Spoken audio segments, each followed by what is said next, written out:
সম্প্রতি সচিবালয়ে আগুন লেগেছে, এতে অনেক ক্ষয়ক্ষতি হয়েছে। অগ্নিকাণ্ড থেকে সুরক্ষার বিষয়ে ইসলামের কোন নির্দেশনা আছে কিনা? অগ্নিকাণ্ড থেকে সুরক্ষার জন্য নবী সাল্লাল্লাহু আলাইহি সাল্লামের দোয়া, সেখানে দোয়া রয়েছে। বিশেষ করে অগ্নিকাণ্ডে নিহত হওয়া থেকে, বরং আকস্মিক মৃত্যু থেকে নবী সাল্লাল্লাহু আলাইহি সাল্লামের সেখানে দোয়া আছে, সেটি আমরা পড়তে পারি,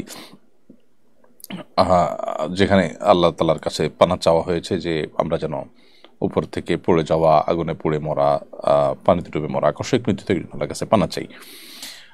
এর পাশাপাশি এই জাতীয় ঘটনা পরিকল্পিতভাবে ঘটানোর যে আশঙ্কা সবাই করছেন, চতুর্দিক থেকে শোনা যাচ্ছে গুঞ্জন, সেটিকেও উড়িয়ে দেওয়া যায় না। সেজন্য দোয়ার পাশাপাশি সতর্কতামূলক ব্যবস্থা গ্রহণ, সেটা খুবই গুরুত্বপূর্ণ একটি বিষয় এবং কাম্য।